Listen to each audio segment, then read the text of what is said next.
Hi, I'm Lydia Lunning. I'm Morgan McBride. And I'm Michelle Olivier, and you're listening to Hey, I Want Your Job. A look behind the curtain at amazing jobs and what it takes to get them.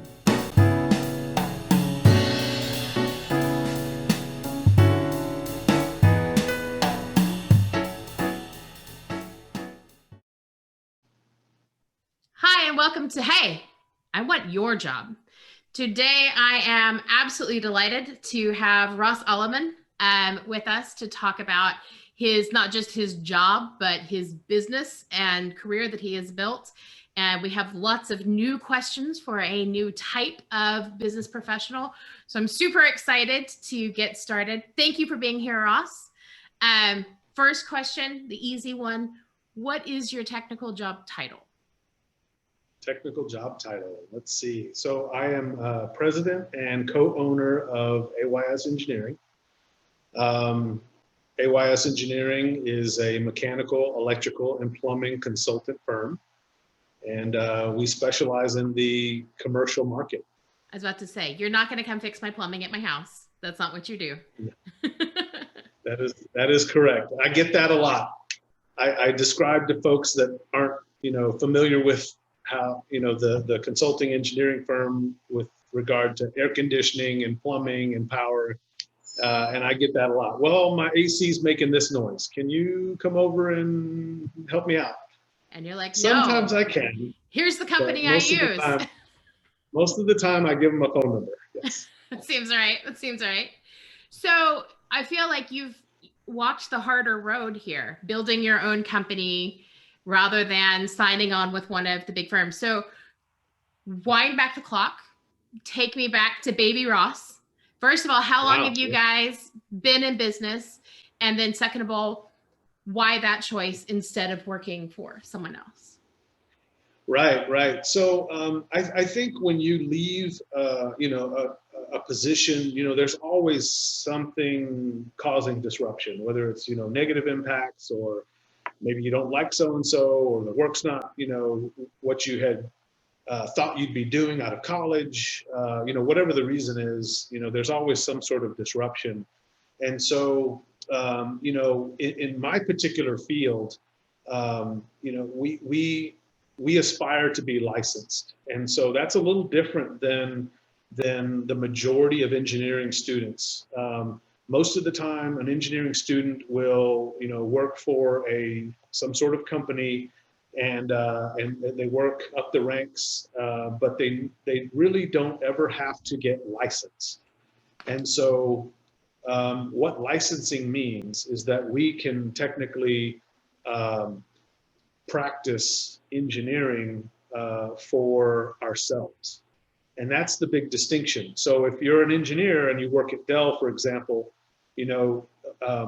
if you're designing something or implementing something or have a hand in building something, and that product goes out to the public, that product is warrantied by the company selling it. So there's the protection level. Whereas if you're engineering by yourself on your own, there isn't really a protection. So you've got to be licensed. You got to be good. And so, you have to pay your dues, and you have to follow the curriculum, which is a little intense.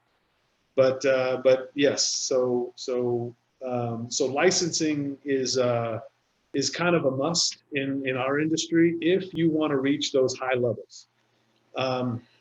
Here's my question along that. I'm licensed at what I do. And I wish that meant that like you get your licensed career coach and now people are lined up for you to come and make money doing this. But that's not how it works, as you well know. So it's still, even with the licensing and all of that, like there's that hard slog of getting the business, winning the business, building a company. That's a big thing to have chosen to bite off for yourself. What made you think, yes, sign me up for abuse? I think a lot of people talk about it, and at the time, so this was 2008. This was January 2008. In the middle of a global depression. 12, So that's when everybody starts business. Well, actually, it was ahead of that. So Okay. in January 08 is when we started business. We didn't know that the economic crisis was going to happen 6-7 months later. So at the time in Central Texas, construction and development was at a peak, and so a lot of people talk about owning businesses, starting businesses, and I was doing the same thing with two partners at the time, and we started to kind of put our heads together and think that we could actually do it, and so. Luckily, in our industry, we're selling experience, we're selling time, we're selling consultation. So we don't need a big office, we don't need a lot of overhead, we don't need a lot of capital, and so what we do need is a market base. We do need a pipeline of Customers. workflow, and so at that time there was a surplus. And so essentially what we did was we were the garage band for a couple of years. And then when the economic crisis happened, we were able to lower our prices because that's what the banks were doing. They weren't giving, full financial support. They were giving a fraction of that. And so they were, instead of buying a building for $10 million, they were only giving out $8 million or whatever the case was. And so they were looking across the team to employ, all of these reductions. And because we were the garage band with low overhead, we were able to offer a premium product at a lower rate and still make money. So it actually fell into a really good time for us from being able to take advantage of some of the hardships that were cast into the industry at the time. So what was the last time that you remember thinking to yourself, oh dear God, why do I not work for somebody else and just take a paycheck and days off and not worry about, am I going to make payroll this month? That one, I did grapple with that for some time, especially I'd say in the first third of business. So I would say up to about 4 to 5 years, because one thing that's been hard in the type of business that we're in and continues to be hard is that the style of payment is there's a lag, there's a delay. Yeah. And so, in the retail world, you get a shirt, you pay Put for the shoes shirt, on, you pay shirt. for the shirt. Yeah. Exactly. For us, there's a lag. A lot of the financial support that pays for our services is wrapped up in construction loans or fundraising or investors, so it's not real-time money yet. And that's always been a struggle. So, I think that also has changed the way that we operate the business. So I think if we were a retail type if we had retail, compensation, it would change the way we do business. We could hire more frequently. We would probably own the building that we work in. But those are the cards we have to play, and we just do the best we can. So you're now comfortably into yes, I have a real business and it's established and I'm not sweating anymore. So now you get to be in like the grand wise, I've done this position, which is fantastic. So if there was a plucky young engineer, newly qualified out there who thought, oh man, if that Ross Aleman guy can do it, I got this. What insight would you offer them about, yeah, go for it, or, oh no, swerve? Right. So I've always been a big advocate of offering information. I won't usually give away trade secrets or company secrets and things that don't make sense. But I think you can get further with friends than you can with enemies. And we advocate for everybody else's success, and I think that's important. So, we actually have offered and helped, other aspiring business developments to take that step. And I can count 3 or 4 that we have gotten together over lunches or drinks or just a text message or a phone call. Hey, I've got this situation. What would you do in this case, or what did you do in this case, or how did you handle this? With the COVID pandemic, the PPP loan was a hot topic, and so I think that that the more you can offer others to help them along the way, I think it'll come back to you. And so I think what advice I would give is that to be confident, to make sure that you have a good service, you have a good product, and usually the product will sell itself in our business, in this business that we're in. And I know that firsthand because we've done very, very little marketing. Our product has done the marketing for us. And thank goodness, because I don't have a lot of time to market. So I think that one of the things that you kind of touched on with your answer that is really interesting about your business is that more and more everybody else is online. So so for our company, for ONH, everybody goes online. There's 1,000 competitors. We compete with, most of our clients have never heard of us until they've done a Google search, and then we've popped out, and we have to differentiate ourselves. Construction in that area in particular has always been it's as much who you know as what you know, and very much you have to be in the world locally and know the people and go to lunch and go to drinks and really break bread and foster those bonds and relations.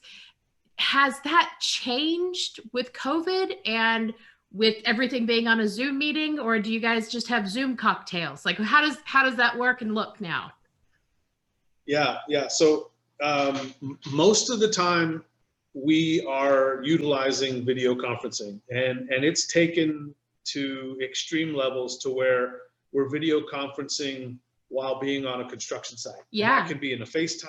It can be different mediums. And we've even got, somebody that does go out on the ground and will survey, with a video.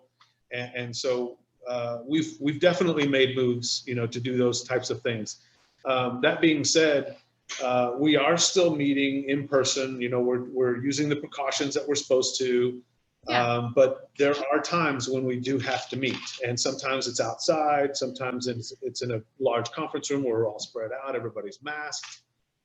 So I think you're totally right about the relationships. If you look at our website, you won't be impressed, and that's kind of because we actually don't want someone to find us through the website, because chances are this is their first time. This is their first, and we don't want to be the first call. I've been through this enough times to where that call that finds me on the website is going to be a challenging one. There's going to be more hand-holding, there's going to be more education, and and so on, which we're happy to do. But a lot of times they don't want to pay us to do that. So our premiums go up, our prices go up, and so on. And so really, the inflow of our high market, our high premium profitability projects come from word of mouth, come from somebody knows a person who knows a person who, and they'll give them maybe a few lists of contacts. I may be on a phone interview. Yeah, we're on the list. Exactly. So exactly. I think it's, again, construction has, as a recruiter, obviously come at everything from the perspective of being a recruiter. Construction has always been a pain in our ass because they are notoriously technophobic for everything. So they don't want to hire, they don't want to put their jobs online and let us, attract candidates that way. everything is very low tech in hiring for everything related to construction, including the engineering services and that sort of thing like you're in. And I'm just, I guess the recruiter in me is desperately hoping that COVID and all things 2020 are going to kind of drag you guys onto LinkedIn in a more meaningful way and get you kind of more engaged in that space. But in the meantime, while we wait, I work with people who are in construction, but at like a project management or engineering kind of level, and they're struggling because the show up at somebody's office or show up on a site like you used to, you can't do anymore. What advice do you have for those people in terms of trying to find a job in this market right now? None. Well, good luck. It is a struggle, even for us. It's very hard in our business to find someone when there's not a pandemic. And the reason is because the niche that we're in is a special one, that we have highly technical people, but they need to be able to navigate being very technical and very precise to the decimal, if you will, and then back up and be able to take that 30,000 foot view as well. So construction is very imprecise. It's very imperfect. And that's Don't tell not me that what I'm building a engineers are pool trained. right now. I need to know it's extremely precise and they're going to get it all exactly right, Ross. Yes. You would probably be shocked at the tolerances that are going on in your backyard. Yes. But so we're trained as engineers to be very finite, to be very precise. And construction is sometimes the opposite of that. And so to be able to hire somebody that fits that mold, that can be able to navigate, and the analogy that I use is that we have three tools. We have a scalpel, a hatchet, and a chainsaw. You can't spend all day long with a hatchet and be successful, nor can you spend all day long with a scalpel and be successful. You have to be able to navigate that palette of tools in this business. So finding those folks that are good at that is tough. Then on top of being flexible, communication is huge. And the reason why that is a must is because we're interacting with a myriad of different folks, and we've got technical folks, we've got users, contractors, architects who are artists essentially, and artists and engineers, they have a hard time communicating. So architects think that they're artists. Artists think architects are engineers, but that's a religious argument, I think. I agree. So seeing resumes and it's hard to pick out these attributes. Yeah. And then doing an interview by conference calls, you've got to be very selective on your questionnaire to be able to pull out these details. And so it is definitely a struggle. And I honestly have found the best people in our business by knowing somebody who can vouch for that person. And so I've struggled a little bit. That's why recruiters hate you.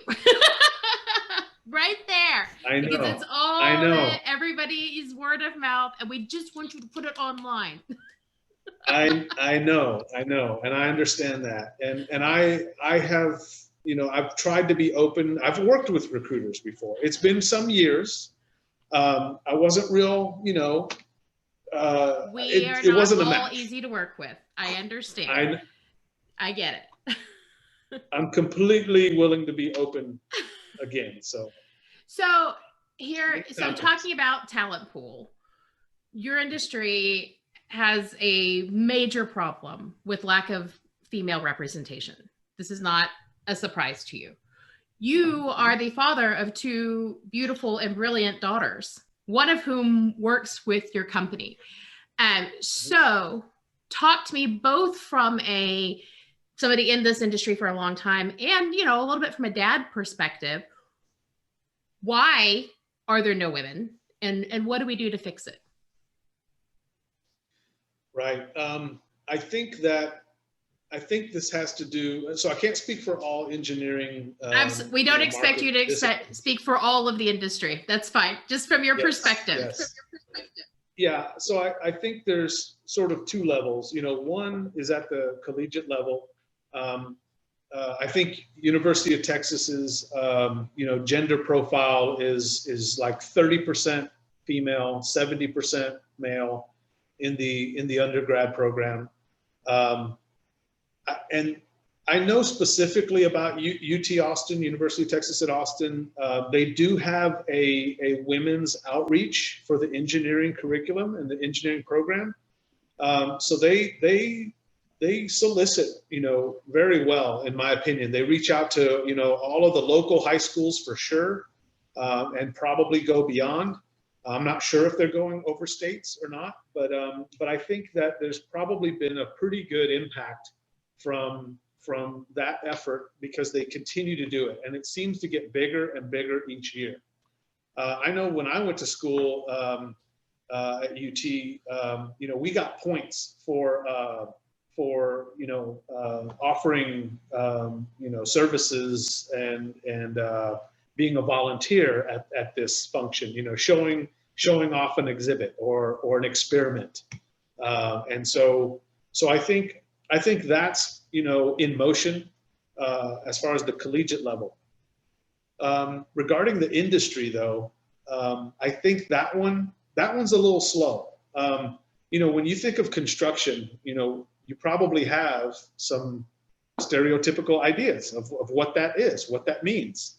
You know, it's a job trailer, it's hard hats, it's dirty boots, it's, you know, things like that. And so, you know, that's not to say, you know, we're not in construction. I'm not at a job site. I'm not getting dirty every day, but we do, you know, we do venture out when we need to visit a job site, because it is important to the customer, to the client, to the project, that the engineer who designed it actually sees, you know, the end product.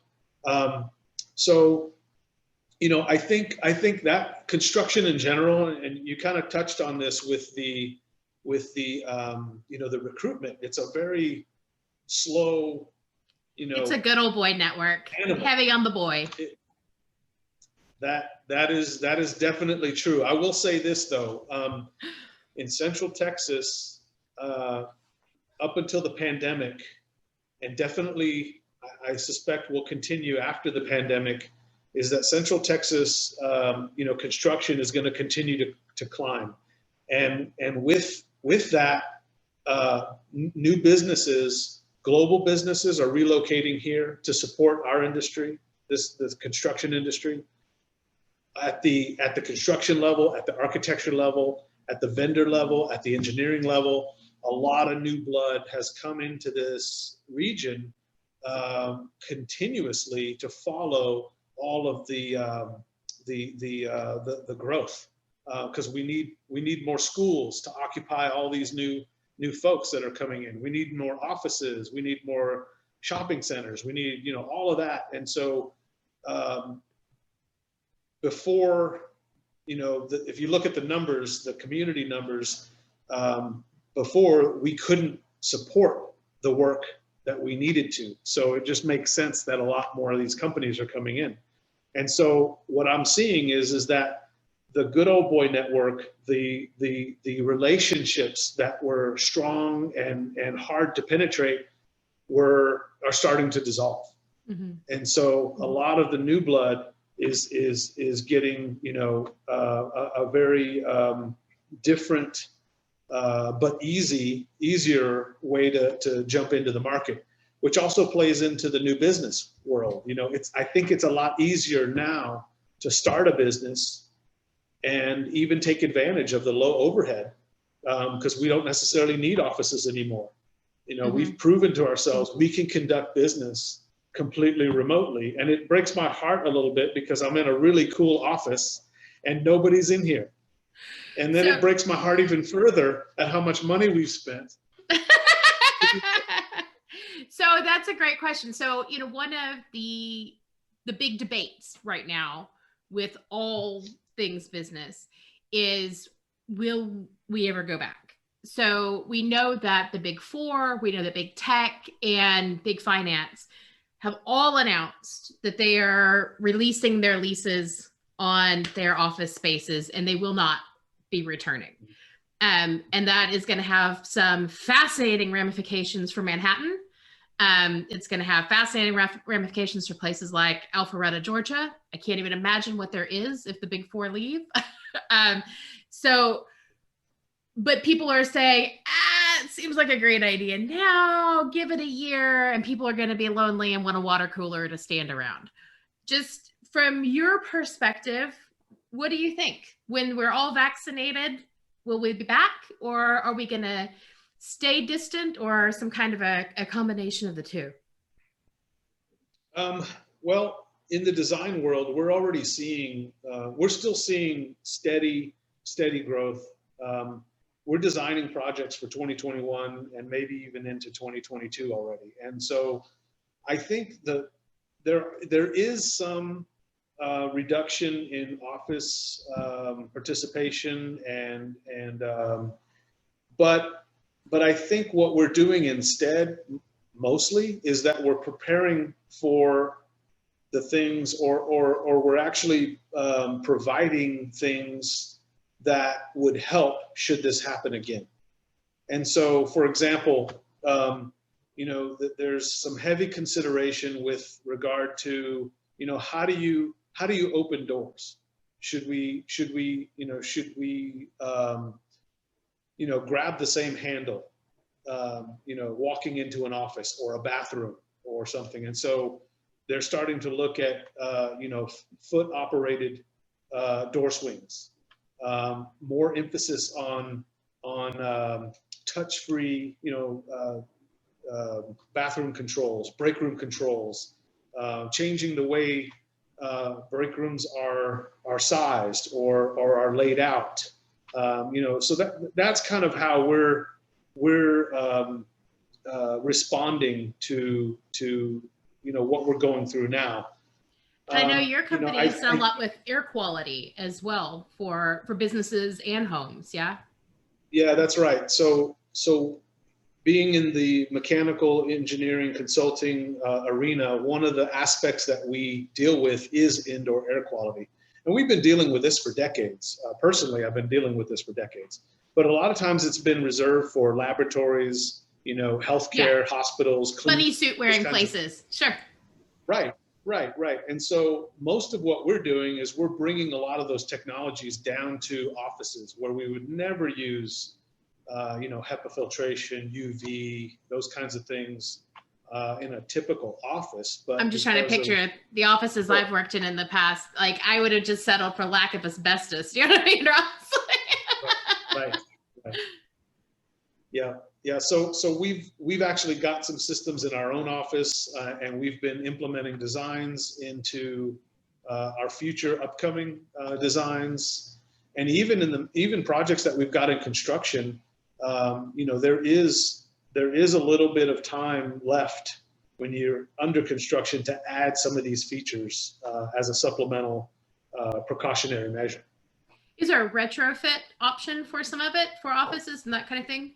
So then that also changes the scope of work. So I'm just kind of mentally processing this whole idea that we do have this debate about will we ever go back to offices, and yet you're building office space.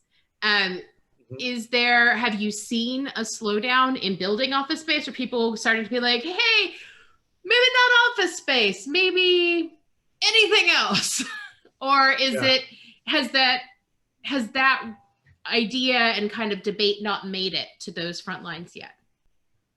Well, I don't think it's settled down yet. I think, yes, there are some clients who are trying to be responsive to sort of the consensus, at any given time. And sometimes it's exactly what you said, like, let's get all of office, out of the picture, or and then you've got the other train of thought. It's like, well, this is just going to be, a window, a snapshot in time, and we'll all resume our normal lives and get back to business. So you've got those two trains of thought and everywhere in between. So I don't think the dust has settled yet. So I don't know where we're going to land, but it feels like in Central Texas that that office will continue.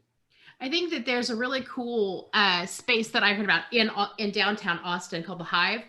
You know more about this area than I do, so you probably already know, but they're a collective of individuals. And so they have people who are remote workers who rent a desk and therefore a water cooler. So basically for people who want that collaborative people around me feel, either because they are a small business owner or because they, like I said, are remote workers, like they have an option to kind of rent that space on occasionally. And I think that's really interesting. And I would love to hear if they have any business in 2020, given the whole COVID situation.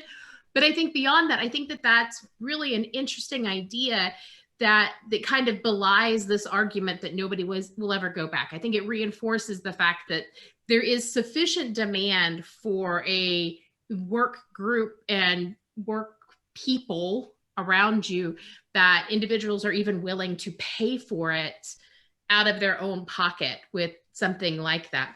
And so I guess I'm just kind of wonder if maybe that's where the space will go, that we'll see more and more companies will have those kind of spaces that it's optional and it's a shared space and they rent a desk for X number of hours a week that you can opt into or not, that kind of thing. Yeah. So that style of office has been popular for probably around 5 years, I think. Being behind trend is not new to me. We've done our fair share of designs for those types of projects, and actually that's the one market that we've been getting a lot of interest in for air quality, because the thing about those flex offices is that you have random people assembling in an office, right?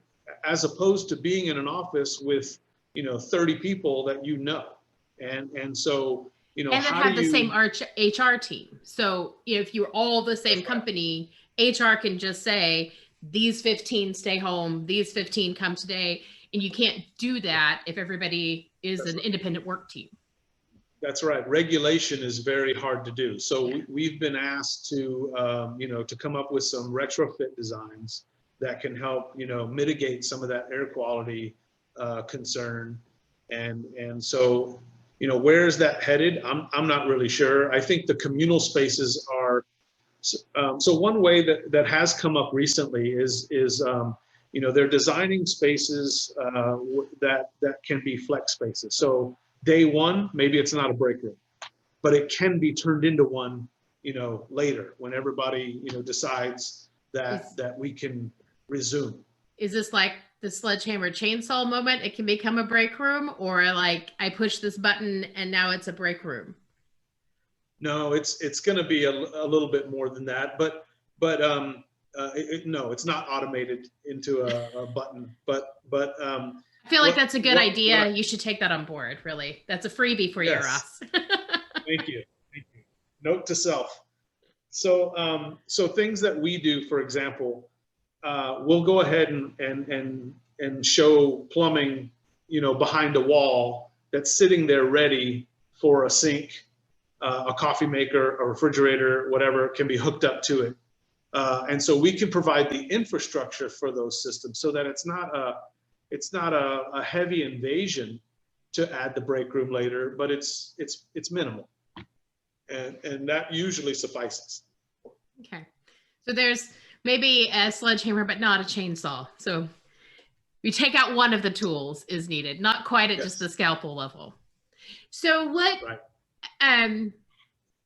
if somebody was going to walk into your office, obviously figuratively, since nobody walks in right now, but if you were going to have an interview tomorrow with somebody who was going to just knock your socks off as the person who was going to help drive these kind of change initiatives and have ideas that you could take to clients, and was going to speak both construction and stakeholder and technical all seamlessly, what would they do that would convince you? Are you looking for like a PowerPoint presentation, or these are my 15 ideas, and also I'm juggling in the background? What does that look and sound like for you, Ross? That's a tough one, but I think that it depends what position we're trying to fill. I guess let's start with the entry level. Okay, so you've got an exiting engineering student. Their resume looks like all the other 500 resumes that just left an institution, and so the thing that I'm looking for are the extras. And so I was in a hiring workshop probably 7 years ago, and I was in this one particular seminar, and there was a comment about uncredited or unofficiated testing and certifications and so on. And so the comment was, well, if some applicant has taken this accreditation, some sort of certification that's not maybe globally or nationally recognized, does that do anything for you? And my comment, so I kind of sat quiet for a little while and kind of heard kind of the back and forth, and they were saying the exact opposite of what I was thinking. They were saying that it didn't matter, and that since it's not recognized, that they don't even look at it. So I kind of just stayed quiet until I couldn't anymore, and then I said to everybody that that's exactly what I'm looking for. I think that it's folks that do things that they don't have to do. Somebody paid for a certification, studied on their own, tried to push their career, and displayed something extra, and that's what I focus on as far as a new applicant, a new experience level applicant goes. And then if I'm looking for an experienced applicant, then I'm you're gonna call your buddies. They don't even need to apply. Okay. Well, that was really, that does my heart good to hear that, because I think that I agree with you that anytime you can show that you have taken some kind of initiative to do more than sit and do well with the spoon-fed curriculum, that for me, that is a standout. That's something that you should celebrate. I always encourage the graduates that I work with to find something. I don't care. Like, there's 1,000 courses online that are either free or almost free that you can go and do. And I always, especially for engineering, construction, that kind of world, recommend with all of my might something in the project management sphere, because I think that is understanding the very fundamentals of stakeholder management and resource allocation, I think makes everybody a stronger candidate. Is there something other than that you would be like, actually for engineering, always default to a programming language, or always default to, is there something different from that you would recommend? Slightly. I mean, I love the fact that that you're advocating for project management. So, in the field that I'm in, we count on the fact that the engineering employees are, they've got that skill. They know how to navigate through the engineering problem solving, so on and so on of what we do. The hard part is project management, people management, business Stakeholders development. are always the problem. Right. So I think that in our business,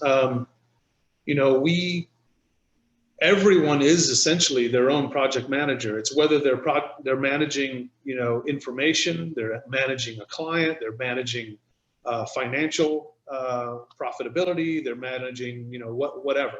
And so I think that, that is a huge asset to folks that can be successful in this arena. The other I would advocate for, if an individual wants to work up the ladder and essentially, maybe keep the door open for owning a business, I think they should also perhaps take a minor in business. I have known a few people that have an engineering undergrad and a master's in business administration. And the folks that I have met, I know with a lot of those two those. the folks that I have met it's a deadly weapon combination. And you touched on having children in this business. That's what I'm pushing my kids to do, which is not what I did not do that.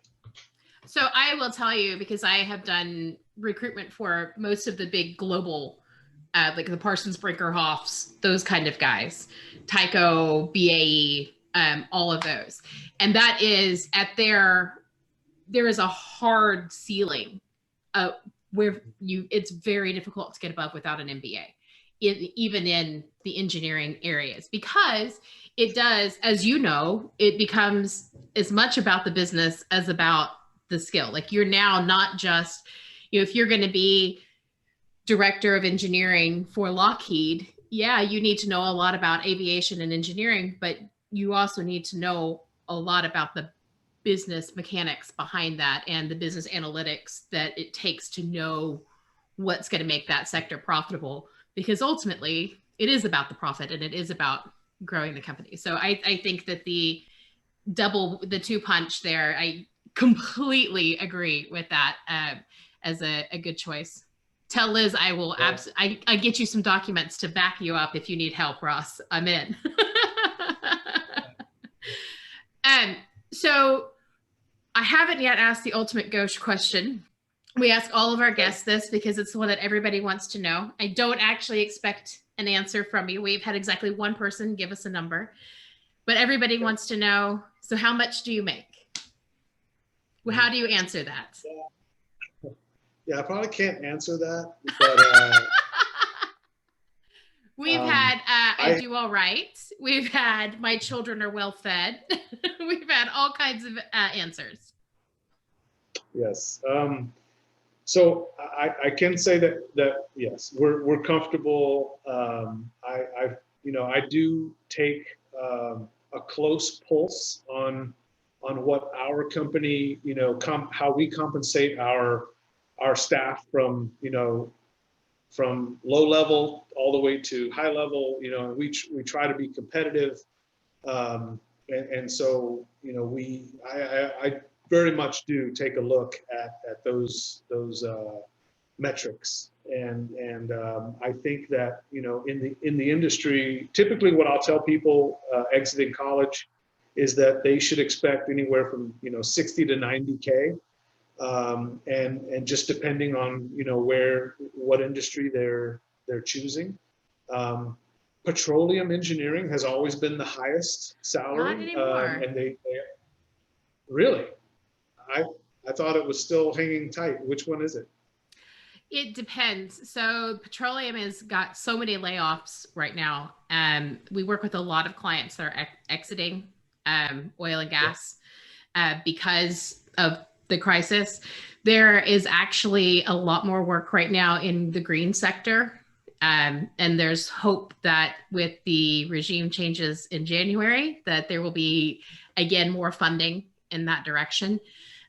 So green energy, laser and optics are really big because they're being used in so many different functionalities right now, from the health sector all the way through defense. And Whereas before that was pretty niche. Now it's way more sort of ubiquitous across them.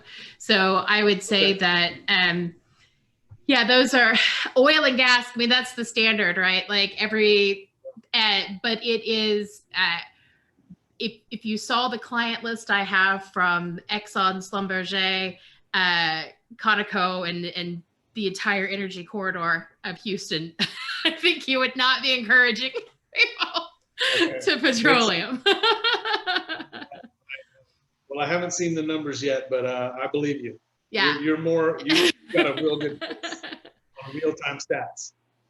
And I think that, you know, and one of the things that they are struggling with is that there has always been higher pay in that area. And so as they're having to exit petroleum, some of them looking at taking up to like a 20% pay cut, because other sectors may pay a little bit less, but they are still paying, which is ultimately like no job, slightly less paying job. We take the slightly less paying job. And, you know, who knows what the next 10 years are going to hold for petroleum. Like, I don't think that it's not going anywhere anytime soon, but it is shifting pretty rapidly as a market. So definitely there are other areas to watch for that as well. You know, you kind of got me to thinking a little bit. You know, I used to explain to, you know, exiting engineering students that, you know, this business around construction is relatively stable. It does fluctuate, just like anything does, but the fluctuations are typically less than sort of your high-tech industry or your niche industries that may have a lot more fluctuation. And the reason is because this business, it follows population. And so, you know, as we continue to grow, as we continue to, you know, build our population, we have to have all of the support structures to go with it. Roads, buildings. And ultimately, none of that has changed in thousands of years, right?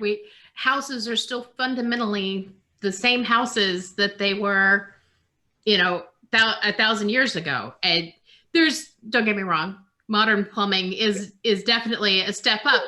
But once you get to modern plumbing, the peripherals don't really change the infrastructure. And I think, you know, I've worked in the past with people who were long-term unemployed, and plumbers were always like, look, people are always going to need water and always need a toilet. Plumbing is the safest business you can ever go into. And I think that there's a lot of logic to that. And the same is true, I think, with the engineering sectors that are more closely allied to construction. They're not as sexy by all means. Everybody wants to work for their image of what Google is, where they, you know, sit on space hoppers and throw koosh balls at each other. For the record, that is not what working at Google looks like. I have it on excellent authority, having recruited for Google. That is not in their publicity material. But I think that there is a lot of stability. There's a lot, like you say, and a lot of, you're going to consistently feed your family, and you're not going to have to worry about being on trend in construction. Like they're still going to need air supply. They're still going to want air conditioning, and the details around that may change. There's still opportunity to learn and grow, but the fundamental is going to remain consistent. Yeah, I agree. You know, you had said that it's not sexy, and you're 100% right. But I will tell you, the cool thing about doing what we do is we're essentially inventing. You know, we're drawing on paper, we're implementing designs and systems and protocol that doesn't exist. And to watch it become a reality, that is really the exciting part. And you can't get anything that affects people's daily life more than this. So, you know, you work on projects that were restaurants or shopping centers that now your family goes and eats that, and you can look around and be like, oh, I drew the design, you know what I mean? So it is literally, you are creating the universe that people interact with and live in daily. And I think that there is something sexy about that. But I mean, perhaps you and I should start a PR campaign for the construction trade, Ross. I feel like they've been missing out on our insight here. I agree. Let's do it. I'm in.